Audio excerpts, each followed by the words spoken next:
दुनिया का सबसे बड़ा OTT प्लेयर जब इंडिया में आता है तो बहुत बुरी तरह से वो फ्लॉप होता है। Netflix. One country where Netflix has had difficulty breaking through is India. Netflix is going to go bankrupt. ये बात है 2016 की, जब इंडिया के अंदर नेटफ्लिक्स आने का प्लान करता है और सोचता है कि उनके पास में स्ट्रेंजर थिंग्स और ब्लैक मिरर जैसी जो सीरीज है वो इंडिया के अंदर मार्केट कैप्चर करने में उनकी हेल्प करेगी। उनके पास में कल्ट क्लासिक भी होती है, जैसे प्रिजन ब्रेक हो गया, ब्रेकिंग बैड हो गया या फिर शेलरॉक हो गया। उनको लगा था ये कंटेंट इंडिया के अंदर लेके आएंगे तो इंडिया के अंदर हम बहुत पैसा बना पाएंगे, क्योंकि इंडिया की पॉपुलेशन बहुत बड़ी है। ये वही टाइम है जब इंडिया के अंदर इंटरनेट बूम आ रहा था, इंटरनेट सबके पास पहुंच रहा था। बट नेटफ्लिक्स बहुत ही ज्यादा बुरी तरह से फेल होता है। इसका बहुत बड़ा रीजन कहा जाता है लोकलाइजेशन। इंडिया के अंदर मैकडॉनल्ड्स जैसा ब्रांड भी अपने आप को लोकलाइज कर रहा है, मतलब इंडिया के कस्टमर के हिसाब से अपने आप को चेंज कर रहा है। जस्ट इमेजिन, इंडिया के अंदर मैकडॉनल्ड्स बीफ बर्गर बेच रहा है और कह रहा है भाई मेरा बिजनेस ग्रो नहीं कर रहा है। इंडिया के अंदर मैकडॉनल्ड्स ने इंडिया की टेस्ट पैलेट के हिसाब से प्रोडक्ट्स बनाए, इंडिया के हिसाब से प्राइस प्रोडक्ट निकाले गए और इंडिया के अंदर अलग अलग लोकेशन के लिए उन्होंने वेज रेस्टोरेंट भी खोले। और नेटफ्लिक्स आ रहा था इंडिया जैसी प्राइस कॉन्शियस मार्केट के अंदर, हाई टिकट प्राइस के अंदर इंटरनेशनल कंटेंट बेचने के लिए, तो फ्लॉप तो होना ही था। कुछ ही टाइम में उनको समझ में आया लोकलाइजेशन इज अ प्रॉब्लम और वो सेक्रेड गेम नाम की सीरीज निकाल के लेके आते हैं। उसके बाद लोग कहते हैं कि भाई नेटफ्लिक्स ने लेट बनाई बट ऐसी सीरीज बनाई कि भाई दुनिया बदल के रख दी। 2018 के अंदर जो रीड हेस्टिंग है, जो नेटफ्लिक्स के को फाउंडर है, उन्होंने बोला आने वाले 100 जो मिलियन यूजर हो गए वो इंडिया से हो गए। मतलब उनको सीक्रेट गेम के बाद में ट्रस्ट आना शुरू हो गया था। कुछ ही टाइम के बाद में कंपनी कहती है कि हम 3000 करोड़ रुपया आने वाले 2 साल के अंदर इंडिया के अंदर स्पेंड करेंगे कंटेंट क्रिएशन के लिए। और उनको समझ में आ गया था कि लोकलाइजेशन को क्रैक करेंगे तो हम मार्केट को पूरा खा सकते हैं। फिर आता है कोविड के अंदर OTT consumption all time high जाती हुई हमको दिखाई दी। बट 2021 के Q1 के अर्निंग कॉल के अंदर हेस्टिंग जी कहते हैं कि इंडिया को अभी हम फिगर आउट कर रहे हैं, अभी तक इंडिया का फॉर्मूला क्रैक नहीं किया गया था। अगर इसको फास्ट फॉरवर्ड करते हैं जून 2024 के क्वार्टर के अंदर, तो इंडिया सेकंड लार्जेस्ट मार्केट बन चुकी है नेटफ्लिक्स की। आज नेटफ्लिक्स के पास में 13 मिलियन से ज्यादा सब्सक्राइबर्स है और एवरेज इंडस्ट्री आरपू की बात करके चले तो 3 गुना ज्यादा है। एक यूजर से जो पैसा कमा रहे हैं एवरेज OTT से 3 गुना ज्यादा कमा रहे हैं। फाइनेंशियल ईयर 23 के अंदर इनका प्रॉफिट 35 करोड़ पे पहुंच गया। ये 75% राइज है। नंबर छोटे हैं बट बहुत ही बढ़िया बिगिनिंग दिखाई दे रही है नेटफ्लिक्स के लिए। अब एक फन फैक्ट की बताता हूं, अगर Q2 की बात करके चले तो नेटफ्लिक्स के जो पॉपुलर शोज थे उसमें से कपिल शर्मा सबसे ज्यादा ट्रेंडिंग शो था। कई लोगों को कहना था नेटफ्लिक्स का पक्का है कपिल शर्मा को नेटफ्लिक्स के ऊपर लेके आने का, ये बहुत बड़ा फ्लॉप साबित हुआ है। बट ये नंबर्स कुछ और बता रहे हैं।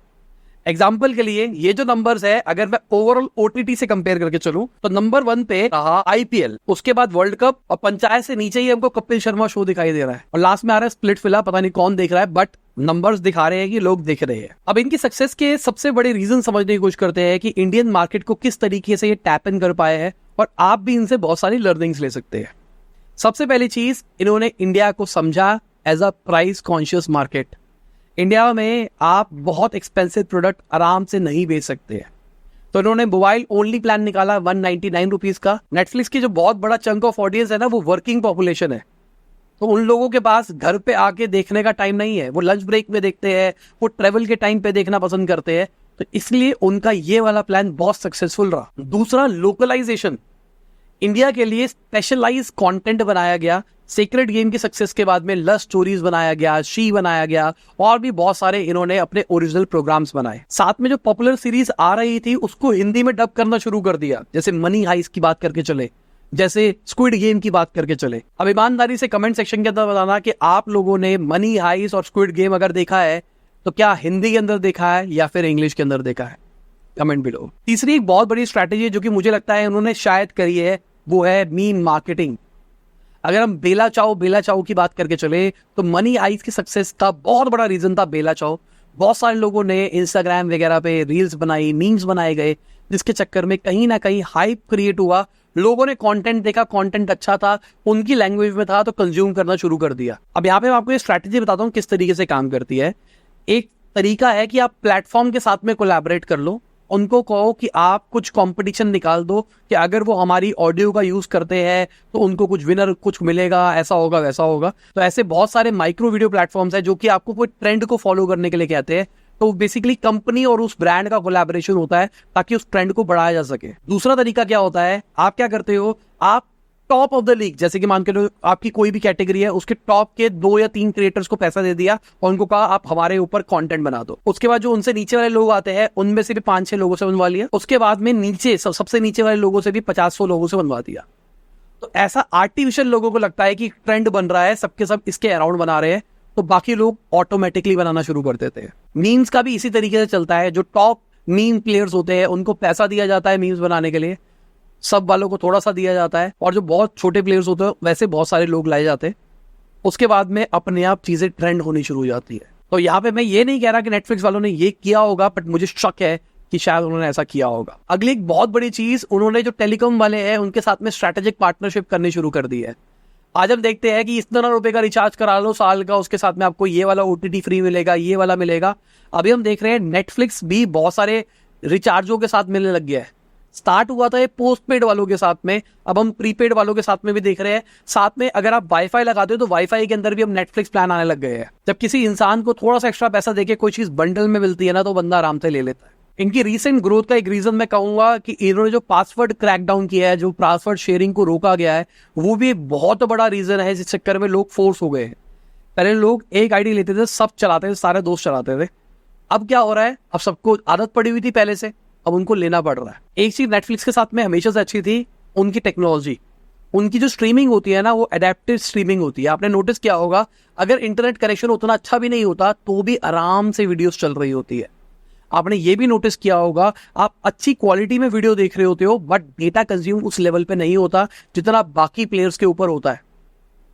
तो नेटफ्लिक्स ने अपनी टेक्नोलॉजी को पहले से ही सोच रखा है कि भाई लोगों का इंटरनेट बेकार हो सकता है, बट हमारा जो प्लेटफॉर्म है वो स्मूथली चलना चाहिए। अगर हम टेक्नोलॉजी की बात करके चले तो नेटफ्लिक्स AI के ऊपर बहुत ज्यादा काम कर रहा है, जहां पर पर्सनलाइज कंटेंट आपको दिखाई दे रहा है। मैं अगर अपनी बात करके चलूं तो पिछले कुछ टाइम में मैंने कुछ ऐसी वेब सीरीज देख ली जो शायद मैं कभी नहीं देखता। सूट्स, जो कि मेरे बहुत सारे दोस्तों ने बोला था देखने के लिए, बट नेटफ्लिक्स ने मेरे को रिकमेंड करी कि हाई चांसेस है कि आपको अच्छा लगेगा। 98% कह रहा था, मैंने देख लिया। अभी मैं डायनेस्टी देख रहा हूँ, मुझे मजा आ रहा है। तो यहाँ पे क्या हो रहा है, ऐसा कंटेंट जो कि शायद मैंने कभी नहीं देखा था, उनकी लाइब्रेरी में पड़ा है, नेटफ्लिक्स की एल्गोरिदम मुझे पुश कर पा रही है, जिस चक्कर में मैं नेटफ्लिक्स की मेंबरशिप कॉन्स्टेंटली लेता रहूंगा। क्योंकि OTT की सबसे बड़ी प्रॉब्लम क्या है कि अगर कोई स्पेसिफिक कंटेंट देखना है, आपने कोई स्पेसिफिक वेब सीरीज निकाली, तो लोगों को पता है डाउनलोड कहां से होती है, तो बिना OTT लिए भी लोग देख लेते हैं। बट अगर आप इनका प्लान ले लेते हो तो आप बंद के रह जाते हो। अब आपको पता है कि भाई ये मुझे बेहतर जानता है, मुझे टाइम वेस्ट नहीं करना पड़ेगा कौन सा कंटेंट देखना है, कौन सा नहीं देखना है। यही रीजन है कि कहा जाता है जो नेटफ्लिक्स के कंज्यूमर्स है वो थोड़े से टॉप टियर के लोग होते हैं। अगर इनके बिजनेस मॉडल की बात करके चले तो सिंपल सा बिजनेस मॉडल है कि भाई हम कंटेंट प्रोड्यूस करेंगे अपना खुद का, या फिर लाइसेंस के ऊपर कंटेंट खरीद लेंगे। मतलब जैसे अभी हम मूवीज देख रहे हैं, OTTs के ऊपर आती है, खरीद लेंगे और हम लोगों से इन रिटर्न सब्सक्रिप्शन चार्जेस लेंगे। सिंपल सा खर्चा है, बट इतना आसान नहीं है ना।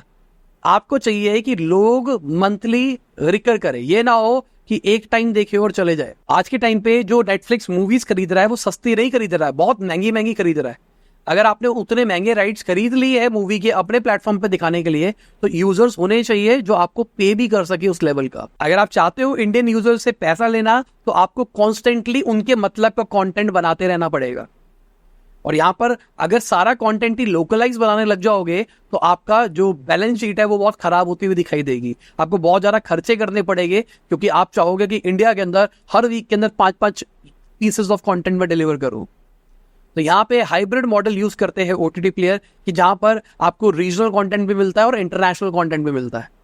अगर हम नेटफ्लिक्स की बात करके चले तो आप देखोगे हफ्ते में एक मूवी या 2 हफ्ते में एक वेब सीरीज निकाल देते हैं, साथ में इंटरनेशनल कंटेंट भी निकलता रहता है, ताकि आप स्टिक रहो कि भाई कुछ ना कुछ तो हमेशा नया देखने को मिलता ही रहता है। पिछले कुछ टाइम से मैंने एक और ट्रेंड देखा है इनका, कि ये ना रीजनल कंटेंट पे बहुत ज्यादा फोकस कर रहे हैं। पहले हिंदी पे ज्यादा फोकस किया जा रहा था, फिर उसके बाद इनको समझ में आया खाली हिंदी ऑडियंस नहीं है, तमिल तेलुगु वाली भी ऑडियंस है। तो अभी हम देख रहे हैं तमिल तेलुगु कंटेंट भी आना शुरू हो गया है। अब क्या ये स्ट्रैटेजी जिंदगी भर काम करेगी? कंपटीशन बढ़ रहा है मार्केट के अंदर। सबसे बड़ी प्रॉब्लम ये सैचुरेशन। मार्केट में अगर आप कंटेंट नया डिलीवर नहीं करोगे तो लोग बोर हो जाएंगे। अगर लोग बोर हो जाएंगे तो आपकी सब्सक्रिप्शन नहीं लेंगे, रेवेन्यू नहीं आएगा, तो आप नया कंटेंट प्रोड्यूस नहीं कर पाओगे। एक विशियस साइकिल है जिसके अंदर आपको बसे रहना पड़ेगा। पिछले कुछ टाइम से हम देख रहे हैं OTT के अंदर कंपटीशन बढ़ता हुआ दिखाई दे रहा है। हर एक प्लेटफॉर्म अपना मार्केट शेयर गेन करना चाहता है। ऑल्दो मैं कहूंगा पिछले 6 महीने के अंदर मार्केट थोड़ी सी हल्की रही है, क्रिकेट के अराउंड ही ज्यादा कंटेंट प्रोड्यूस हुआ है। यहाँ पर नेटफ्लिक्स ने एक अच्छी लेवल की लीड ली है, वन ऑफ द रीजन ये कहूंगा। बट हर एक प्लेटफॉर्म की अपनी अपनी यूएसपीज है। अगर हम हॉटस्टार की बात करके चले तो हॉटस्टार पे आपको जो सीरियल वाला कंटेंट है वो तो मिलता ही है, साथ में आपको मैचेस भी देखने को मिलते हैं। तो जो घर की फैमिली ऑडियंस है वो हॉटस्टार लेना प्रेफर करती है। अगर हम Amazon प्राइम की बात करके चले तो Amazon प्राइम वीडियो के साथ में आपको जो उनका शॉपिंग है वो फ्री मिलता है। तो अगर आप Amazon प्राइम लेते हो तो डिलीवरी भी फास्ट होती है, साथ में आपको कंटेंट भी देखने को मिलता है। तो नेटफ्लिक्स का अगर मैं बोलूंगा ना, इंटरनेशनली सबसे बड़ा जो कॉम्पिटिटर है वो Amazon प्राइम ही है। बट इंडिया के अंदर एक बहुत बड़ा प्लेयर राइज हो रहा है, वो है जियो। जियो ने IPL के राइट्स लिए, जिसके चक्कर में हम देख रहे हैं ये टॉप 5 जो मैंने आपको कंटेंट पीसेस बताए थे उसमें से 2 हमको जियो के दिखाई दे रहे हैं। जियो ने अपनी पेड सब्सक्रिप्शन निकाल दी है जो कि बहुत ही ज्यादा सस्ती है, जिसके चक्कर में वो मार्केट अच्छे लेवल पे गेन कर सकती है। जियो का अपना खुद का प्रोडक्शन हाउस है, तो उनकी बनी हुई सारी पिक्चरें उनके प्लेटफॉर्म पे आराम से आ जाएगी। और साथ में जो अभी खबरें सुनने में आ रही है कि जियो और हॉटस्टार का मर्जर हो सकता है, हमको नहीं पता कि किस डायरेक्शन में जाएगा ये मर्जर, पर ये जो कॉम्बिनेशन होगा ना ये बहुत ही लीथल होता हुआ दिखाई देगा। अगर बाकी OTTs की बात कर ले जो कि मार्केट शेयर रिलेटिवली कम रखती है, बट मुझे लगता है सबकी स्ट्रैटेजी समझनी जरूरी है। जी वाले नेशनलिज्म के अराउंड जा रहे हैं। अगर आप देखोगे वो नेशनलिस्ट मूवीज ज्यादा डालते हैं अपने प्लेटफॉर्म के ऊपर। अगर हम सोने लिव की बात करके चले तो ये low budget high impact series निकालता है। पिछले कुछ टाइम में हमने बहुत सारी सीरीज देखी है, चाहे आप स्कैम की बात कर लो या फिर चमक की बात कर लो। तो भाई मेरे हिसाब से जो कंटेंट सोनी डिलीवर कर रहा है, थोड़ा थोड़ा करता है, ये मेरी फैमिली थोड़ा थोड़ा करता है पर बहुत अच्छा डिलीवर करता है। तो अब अगर केस स्टडी में वापसी आए तो भाई नेटफ्लिक्स के लिए कहानियां उतनी आसान नहीं रहने वाली है। हर एक प्लेटफॉर्म ने अपनी नीश पकड़ ली है जिस डोमेन में वो जाना चाहता है। क्या पता फ्यूचर के अंदर कोई हम गेम, स्पोर्ट्स, लाइव स्ट्रीम देखें नेटफ्लिक्स के ऊपर। लेट्स सी, क्या पता कल को IPL भी लाइव दिखाई दे नेटफ्लिक्स के ऊपर। पर मुझे लगता है जियो शायद ये चीज जाने नहीं देगा। आपको क्या लगता है, आपके हिसाब से बेस्ट OTT प्लेटफॉर्म कौन सा है? कमेंट सेक्शन में बताओ और क्यों है। उम्मीद करता हूं आपको मजा आया होगा, बहुत कुछ सीखने को मिला होगा, पता लगा होगा इंडिया के अंदर क्या स्ट्रैटेजीज काम करती है, क्या चीज नहीं करती है, नेटफ्लिक्स ने किस तरीके से अपने आप को पिवट किया है और कैसे आने वाले टाइम में अपने आप को एक्सपैंड करने वाला है। तो चलिए बाय, गुड नाइट, शबा के, खुदा हाफिज, गुड मॉर्निंग। और फिर जब भी आप वीडियो देख रहे हैं, जय हिंद, वंदे मातरम।